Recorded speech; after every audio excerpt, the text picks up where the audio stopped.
Hello everyone, welcome to my channel unique study hub by Neha. This is Neha. तो कैसे हैं आप सब? होप सो सब बढ़िया होंगे।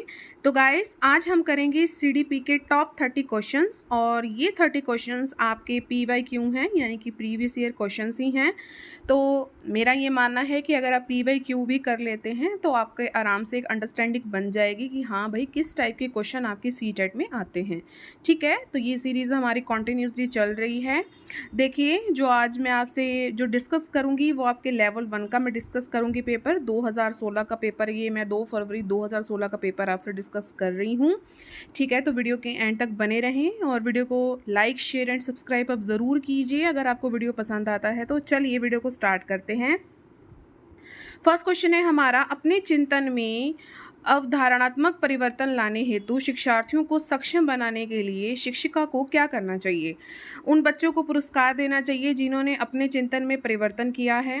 बच्चों को स्वयं चिंतन करने के लिए हतोत्साहित तो बच्चे को बिल्कुल भी नहीं करना है, वहीं ऑप्शन को डिलीट कर देना।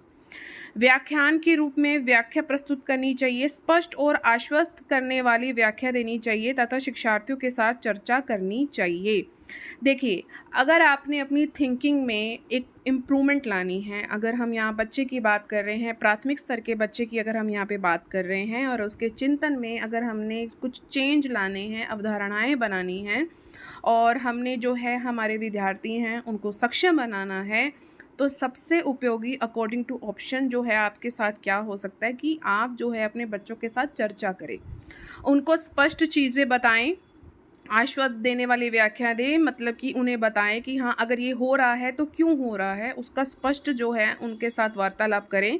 इससे उनकी जो मानसिक लेवल है, मानसिक स्तर है, बहुत बढ़िया हो जाएगा। तो डी ऑप्शन आपका बिल्कुल करेक्ट है। आगे बढ़ते हैं सेकंड क्वेश्चन की ओर। प्राथमिक विद्यालय के कक्ष के संदर्भ में सक्रिय बद्धता का क्या अर्थ होता है? सक्रिय बद्धता मतलब सक्रिय रहने का क्या अर्थ है? याद करना, प्रत्यास्मरण और सुनना। देखिए, प्रत्यास्मरण तो हमने किसी भी चीज़ को नहीं करवाना, खासकर प्राथमिक विद्यालय में। शिक्षक का अनुकरण करना और नकल करना, जांच पड़ताल करना, प्रश्न पूछना और वाद विवाद करना, शिक्षक द्वारा दिए गए उत्तरों को नकल करना। नकल नहीं करनी है। अगर आपको लग रहा है कि कुछ बेस्ट ऑप्शन आपको सामने दिखाई दे रहा है तो आपने उसको प्रायोरिटी देनी है। तो सी ऑप्शन हमारा बिल्कुल करेक्ट है कि जांच पड़ताल करें, प्रश्न पूछें और वाद विवाद करें। ठीक है, तो सक्रिय बद्धता रहती है, बच्चा सक्रिय रहता है, एक्टिव रहता है क्लास में, अगर ये चीज़ें उसके साथ की जाती हैं तो। आगे बढ़ते हैं। बच्चे तब सर्वाधिक सृजनशील होते हैं जब वे किसी गतिविधि में भाग लेते हैं। बिल्कुल होते हैं। किस चीज़ के लिए होते हैं? शिक्षक की डांट से बचने के लिए वो ऐसा करते हैं, दूसरों के सामने अच्छा करने के दबाव में आकर ये काम करते हैं, या अपनी रुचि से करते हैं, या पुरस्कार के लिए करते हैं। जब बच्चे, ध्यान से पढ़िए, यहाँ पर आपको सृजनशील कहा गया है, क्रिएटिव चाइल्ड कहा गया है। यहाँ पर जब भी कहीं क्रिएटिविटी अगर आपको दिखाई देती है तो वहाँ पर हमेशा ही अपनी रुचि, जो आपकी रुचि है उसका ही महत्व रहता है। तो सी ऑप्शन आपका बिल्कुल करेक्ट है। अगर वो किसी गतिविधि में भाग ले रहा है तो वो अपनी रुचि से ले रहा है, अपने इंटरेस्ट से ले रहा है। तो सी ऑप्शन आपका बिल्कुल करेक्ट है। हम आगे बढ़ते हैं फोर्थ क्वेश्चन की ओर। भारत में अधिकांश कक्षाएं जो हैं बहुभाषी होती है और इसे शिक्षक द्वारा डैश के रूप में देखा जाना चाहिए। ध्यान से पढ़िए, कक्षाएं बहुभाषी हैं तो शिक्षक कैसे इस चीज़ को ले सकता है? परेशानी के रूप में, समस्या, दोनों एक ही बात है, बाधा या संसाधन। इसको शिक्षक एक संसाधन के रूप में जो है ले सकता है, परेशानी के रूप में ना ले, संसाधन के रूप में ले सकता है। शिक्षार्थियों द्वारा की गई गलतियां और त्रुटियां क्या है? ये बच्चे को कमज़ोर अथवा उत्कृष्ट चिन्हित करने के लिए अच्छे अवसर हैं। शिक्षक और शिक्षार्थियों की असफलता के सूचक हैं। उनके चिंतन को समझने के अवसर के रूप में देखी जानी चाहिए। कठोरता तो दिखानी ही नहीं है बच्चे के साथ।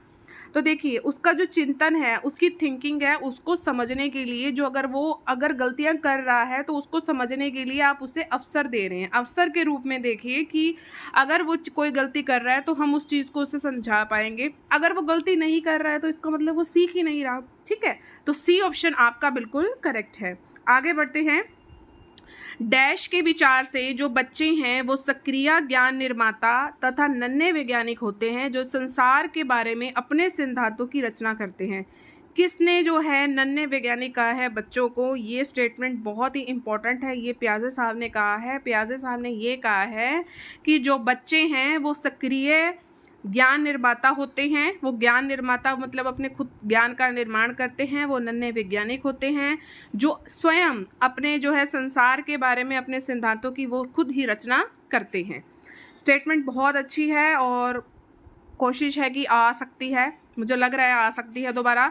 बाल केंद्रीय शिक्षा शास्त्र का क्या अर्थ है? बच्चों को नैतिक शिक्षा देना है, बच्चों को शिक्षक का अनुगमन और अनुकरण करने के लिए कहना है, बच्चों की अभिव्यक्ति और उनकी सक्रिय भागीदारी को महत्व देना है, यह पूर्ण रूप से स्वतंत्रता देना है। देखिए जहाँ पर अगर कहीं भी बच्चे की सक्रिय भागीदारी आपको ऑप्शन दिख जाता है तो वहीं पर आप बिना सोचे समझे राइट कर लीजिए।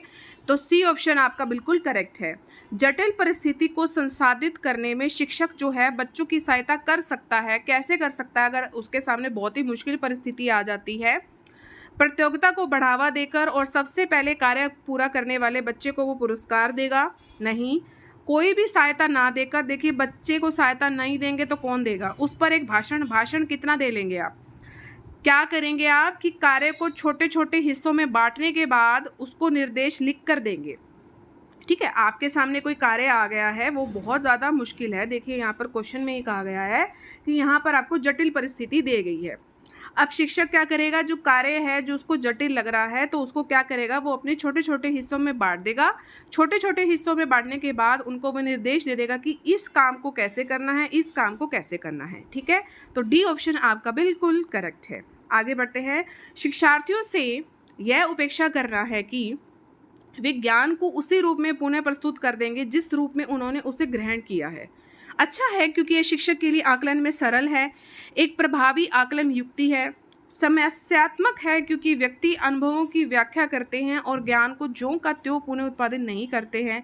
अच्छा है क्योंकि जो भी हमारे मन में है हम उसे रिकॉर्ड करने लगते हैं। क्या लगता है आपको? क्या कह रहा है ये क्वेश्चन? ये कह रहा है कि जैसे आपने सीखा, जो ज्ञान आपने सीखा उनको उस ज्ञान को आपने बिल्कुल वैसे ही प्रस्तुत कर दिया। अब जिस रूप में उन्होंने जैसे उसको ग्रहण किया है वैसे ही बच्चे ने प्रस्तुत कर दिया। हमें ये अपेक्षा कर रहे हैं। ये एक तरह की समस्या है। क्या इसमें क्या समस्या है? क्योंकि व्यक्ति अनुभवों की व्याख्या करते हैं। जो अनुभव जो ले रहे हैं, बच्चा ले रहा है अनुभव, उसी को भी व्याख्या करते हैं और ज्ञान को ज्यों का त्यों पुनः उत्पादित नहीं करते हैं। वैसे जैसे उसने ज्ञान प्राप्त किया उसको जैसे का वैसा, मतलब जैसे जैसा है उसको वैसा ही उसने उत्पादित नहीं कर पाया, उसमें कुछ ट्रांसलेशन नहीं कर पाया है। ठीक है, तो ये समस्या है, ज्ञान के लिए एक समस्या है। तो सी ऑप्शन आपका बिल्कुल करेक्ट है। आगे बढ़ते हैं। जब शिक्षार्थियों को समूह में किसी समस्या पर चर्चा का अवसर दिया जाता है तब उसके सीखने का जो चक्र है वो कैसा हो जाता है? बेहतर होता है, स्थिर रहता है, अवनत होता है या समान रहता है? क्या लगता है आपको? अगर उसको समस्या पर चर्चा करने का अवसर आपने दे दिया है तो इससे सीखने का चक्र कैसे होगा? ऑब्वियस सी बात है बेहतर होगा। अगर आप उसे चर्चा करने के लिए बोल रहे हैं तो ऑब्वियस सी बात है वो बेहतर ही होगा। ठीक है, लॉजिकल क्वेश्चन था। विकास की गति एक व्यक्ति से दूसरे में भिन्न होती है किंतु यह एक डैश नमूने का अनुगमन करती है। एड़ी से चोटी, अव्यवस्थित, अप्रत्याशित या क्रमबद्ध और व्यवस्थित? क्या लगता है आपको? तो क्रमबद्ध और अव्यवस्थित होती है। ठीक है, व्यवस्थित होती है, सॉरी, क्रमबद्ध और व्यवस्थित होती है जब विकास की गति एक व्यक्ति से जो है दूसरे में भिन्न होती है। बिल्कुल होती है, लेकिन क्रमबद्ध होती है, व्यवस्थित होती है। ऐसा नहीं है कि एक सिद्धांत यहाँ है तो हम डायरेक्ट थर्ड पर अपने पैर जमा लेंगे। नो, ऐसा नहीं होता। आगे बढ़ते हैं। विकास के लिए निम्नलिखित में से कौन सा एक उचित है? यहाँ पर आपको 4 स्टेटमेंट दी गई हैं, बताना है कि विकास के लिए कौन सा उपयुक्त है। विकास जो है वो जन्म के साथ शुरू हो जाता है और समाप्त होता है। सामाजिक सांस्कृतिक संदर्भ विकास में एक महत्वपूर्ण भूमिका का निर्वाह करता है। विकास जो है एक एकल आयामी है, जो विकास है वो पृथक होता है। क्या लगता है आपको? अकॉर्डिंग टू ऑप्शन आपका बी ऑप्शन करेक्ट है कि सामाजिक सांस्कृतिक संदर्भ में विकास में एक महत्वपूर्ण जो है भूमिका का निर्वाह करता है। आगे बढ़ते हैं। व्यक्तियों में एक दूसरे से भिन्नता क्यों होती है? क्यों है व्यक्ति एक दूसरे से भिन्न? वातावरण के प्रभाव के कारण है ऐसा, जन्मजात विशेषताओं के कारण है, वंशानुक्रम और वातावरण के बीच अन्योन्य क्रिया के कारण है, प्रत्येक व्यक्ति को उसके माता पिता से जीनों का भिन्न समुच्चय प्राप्त होने के कारण है। क्या लगता है आपको? इसका सी ऑप्शन बिल्कुल करेक्ट है कि वंशानुक्रम और वातावरण जो है उसके अनोन्य क्रिया के कारण होता है। सबका वातावरण अलग है, सबका वंशानुक्रम भी अलग है, तो इस वजह से क्या है, जो व्यक्ति हैं वो एक दूसरे से भिन्न है। आगे बढ़ते हैं। बच्चे के समाजीकरण में जो परिवार है वो भूमिका कौन सी निभाता है? कम महत्वपूर्ण है, रोमांचकारी है, मुख्य है या गौण है? बताइए क्या लगता है आपको, परिवार कैसा है? परिवार जो है आपका मुख्य भूमिका निभाता है, तो सी ऑप्शन आपका बिल्कुल करेक्ट है। आगे बढ़ते हैं। निम्नलिखित में से कौन सा एक सही मिलान वाला जोड़ा है?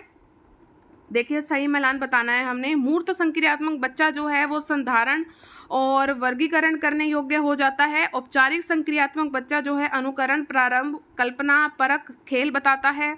शैशवावस्था में जो होता है तर्क का अनुप्रयोग होता है और अनुमान लगाने में सक्षम हो जाता है, अनुमान तो लगा ही नहीं सकता।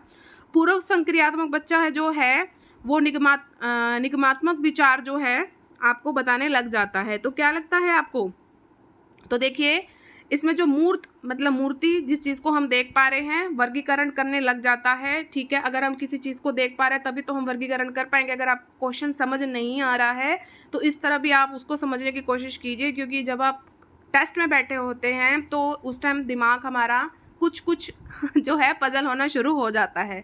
तो क्वेश्चन को ऐसे अटेम्प्ट कीजिए जैसे मूर्त है, मूर्त मतलब मूर्ति, मूर्ति को हम देखते हैं।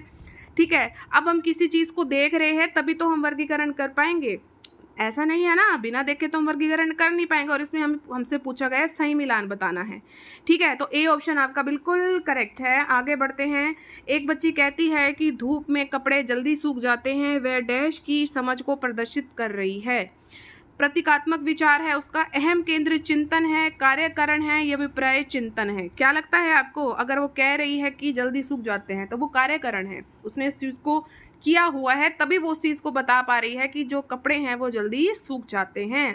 तो सी ऑप्शन आपका बिल्कुल करेक्ट है। आगे बढ़ते हैं। पियाजे के अनुसार बच्चों का चिंतन वयस्कों से डैश में भिन्न होता है बजाय डैश के। मात्रा प्रकार, आकार, मूर्त, परकता, प्रकार या मात्रा या आकार, किस्म। वयस्कों से डैश में भिन्न होता है बजाय डैश के। तो वयस्कों से प्रकार में भिन्न होता है बजाय मात्रा के। तो सी ऑप्शन आपका बिल्कुल करेक्ट है। निम्नलिखित में से कौन सा एक आधारभूत सहायता का उदाहरण है? अनुबोधन और संकेत देना तथा नाजुक स्थितियों पर प्रश्न पूछना, शिक्षार्थियों को प्रेरित करने वाला भाषण देना, प्रश्न पूछने को बढ़ावा दिए जाना, बिना स्पष्टीकरण देना। मूर्त और अमूर्त दोनों प्रकार के आप उपहार उस बच्चे को दे रहे हैं तो कैसा लगेगा बताइए? शिक्षार्थियों को आप प्रेरित करने वाला भाषण दे देंगे तो उससे आपका आधारभूत सहायता उस बच्चे को दी जा सकेगी। ठीक है, ये सबसे इम्पॉर्टेंट जो है मुझे लग रहा है चारों ऑप्शन में। अकॉर्डिंग टू ऑप्शन हमने जो अपने राइट आंसर बताने हैं, ऐसे नहीं है कि हम कुछ भी समझ लेंगे। ठीक है, तो 19 का जो है हम आगे बढ़ते हैं। वाइगोस्की के अनुसार बच्चे सीखते हैं जब पूर्ण बल प्रदान किया जाता है, परिपक्व होने से, अनुकरण से, वयस्कों और समवयस्कों के साथ परस्पर क्रिया से। क्या सोचता है वाइगोस्की, बच्चे कब सीखते हैं? तो बच्चे जब सीखते हैं जब वयस्कों और समवयस्कों के साथ जब हम परस्पर क्रिया करेंगे तब बच्चा सीखेगा। ये किसने कहा है? ये वाइगोस्की ने कहा है। तो डी ऑप्शन आपका बिल्कुल करेक्ट है। कोलबर्ग ने प्रस्तुत किए हैं संज्ञानात्मक विकास के चरण, शारीरिक विकास के चरण, संवेगात्मक विकास के चरण या नैतिक विकास के चरण? ये तो सबको पता ही होगा। तो नैतिक विकास के चरण जो है कोलबर्ग के द्वारा दिए गए हैं, कोलबर्ग का नैतिक विकास का सिद्धांत। निम्नलिखित में से कौन सी स्थिति जो है बाल केंद्रित कक्षा कक्ष को प्रदर्शित कर रही है? एक कक्षा जिसमें शिक्षिका नोट लिखा देती है और शिक्षार्थियों से उन्हें याद करने को कहा जाता है, नो। एक कक्षा जिसमें पाठ्य पुस्तक एकमात्र संसाधन होता है, जिसका संदर्भ जो है बिल्कुल जो है शिक्षिका होती है। संदर्भ शिक्षिका कैसे हो सकती है? और यहाँ पर आपको एकमात्र जो है संसाधन ही कहा गया है पाठ्य पुस्तक को, ऐसा नहीं है। एक कक्षा जिसमें शिक्षार्थी समूह में बैठे हैं और शिक्षिका बारी बारी से प्रत्येक समूह में जा रही है। कुछ अच्छा लग रहा है ये। अब देखिए यहाँ पे दंड दिया गया है, दंड आ गया तो यहीं काट दीजिए। तो सी ऑप्शन आपका बिल्कुल करेक्ट है। वीडियो अच्छा लग रहा हो तो प्लीज़ अब लाइक ज़रूर कर दीजिएगा। बुद्धि है, बुद्धि क्या है? सामर्थ्यों का एक समुच्चय है, एक अकेला और जातीय विचार है, दूसरों के अनुकरण करने की योग्यता है या एक विशिष्ट योग्यता है? क्या लगता है आपको? तो जो बुद्धि है गाइज आपका सामर्थ्यों का एक समुच्चय है, ठीक है। तो ए ऑप्शन आपका बिल्कुल करेक्ट है। आगे बढ़ते हैं। भाषा विकास के लिए प्रारंभिक बचपन डैश काल है, कम महत्वपूर्ण है, अमहत्वपूर्ण है, निरपेक्ष है या अति संवेदनशील है। बताइए प्रारंभिक बचपन कैसा काल है बच्चे के लिए, तो वो अति संवेदनशील है, ठीक है। सी ऑप्शन आपका इसमें बिल्कुल राइट है। आगे बढ़ते हैं 24 की ओर। एक सह शिक्षा कक्षा में लड़कों से शिक्षक ये कहता है, लड़के बनो और लड़कियों जैसा व्यवहार मत करो। यह टिप्पणी कैसी है? जातीय भेदभाव का परिचायक हो रहा है, लड़के लड़कियों के साथ व्यवहार का एक अच्छा उदाहरण है, लड़के लड़कियों में भेदभाव की रूढ़िबद्ध धारणा ये स्पष्ट कर रहा है, या लड़कियों पर लड़कों की जीन वैज्ञानिक महत्ता को उजागर दे रहा है। क्या लगता है आपको? आप समझ गए होंगे कि इसमें जो है भेदभाव की जो है रूढ़िबद्ध जो है धारणा यहाँ से स्पष्ट हो रही है। तो सी ऑप्शन आपका बिल्कुल करेक्ट है। आकलन क्या है? बच्चे को लेबल करने यानी जिसको कहते हैं नाम दे दिया, वर्गीकरण करने की अच्छी रणनीति है। बच्चों में प्रतियोगितात्मक भावना को सक्रिय रूप से बढ़ावा देना है। सीखने को सुनिश्चित करने के लिए तनाव और दबाव को उत्पन्न करना है। तनाव और दबाव तो बिल्कुल भी उत्पन्न नहीं करना है। सीखने में सुधार का एक तरीका है। आकलन क्या है बताइए? इसका करेक्ट ऑप्शन आप बताएंगे। 25 का करेक्ट ऑप्शन आप कमेंट सेक्शन में लिखेंगे। देखते हैं यहाँ तक कौन पहुंचा है। निम्नलिखित में से कौन सा जो एक कथन है समावेशन का सबसे अच्छा वर्णन करता है? यह एक विश्वास है कि बच्चे को अपनी योग्यताओं के अनुसार अलग किया जाना चाहिए। विश्वास है ये। अच्छा, यह एक विश्वास है कि कुछ बच्चे कभी कुछ सीख ही नहीं सकते हैं। ऐसा कुछ भी नहीं है, हर बच्चा खास है। यह एक दर्शन है कि सभी बच्चों को नियमित विद्यालय प्रणाली में समान शिक्षा प्राप्त करने का अधिकार है। ये एक दर्शन है कि विशेष बच्चे जो हैं ईश्वर के विशेष उपहार हैं। बताइए।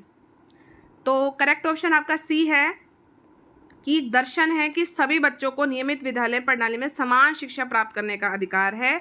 ये समावेशन का सबसे अच्छा वर्णन यहाँ पर आपसे कर रहा है। तो सी ऑप्शन हमारा बिल्कुल करेक्ट है। 27 की ओर फटाफट बढ़ते हैं। वंचित वर्ग की पृष्ठभूमि के बच्चों को शिक्षा प्रदान करने के लिए शिक्षक को क्या चाहिए? वंचित वर्ग यहाँ पर आ रहा है। उन्हें बहुत सा लिखित कार्य दे दो, उनके बारे में अधिक जानकारी जुटाने का प्रयास करें और उन्हें कक्षा में होने वाली चर्चा में शामिल करें। उन्हें कक्षा में अलग बिठाएं, नहीं करना। उन पर ध्यान ना दें, नहीं, आगे पढ़ना ही नहीं है, ध्यान तो देना ही है ना। तो तभी तो हम डिस्कस कर रहे हैं। तो बी ऑप्शन आपका बिल्कुल करेक्ट है। चर्चा में उसको शामिल करें, जानकारी जुटाएं। निम्नलिखित में से कौन सा व्यवहार बच्चे की अधिगम नियोग्यता की पहचान करता है? कि बच्चे की जो अधिगम है उसमें नियोग्यता अगर आपको दिख रही है तो ऐसा कौन सा व्यवहार है जिससे शिक्षक को पता लगेगा कि वो अधिगम नियोग्य है? मनोभाव का जल्दी जल्दी बदलना, जिसको हम मूड स्विंग कहते हैं।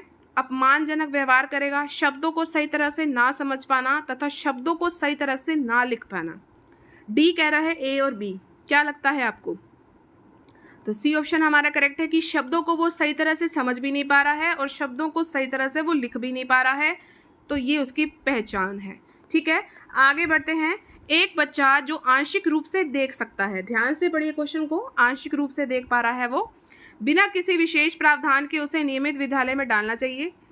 उसे शिक्षा नहीं देनी है, शिक्षा तो उसे अलग संस्थान में भी नहीं डालना। विशेष प्रावधान करते उसे नियमित विद्यालय में रखना चाहिए। विशेष प्रावधान अगर उसे हम देंगे, मतलब कि जो आंशिक रूप से जो बच्चा है उसको देख नहीं सकता, उसे चश्मा लगवा सकते हैं, ठीक है। तो ये विशेष प्रावधान हो गया और टीचर ये कर सकता है कि बच्चे को आगे बिठा सकता है, तो उसे नियमित विद्यालय में रखना चाहिए। तो डी ऑप्शन आपका बिल्कुल करेक्ट है।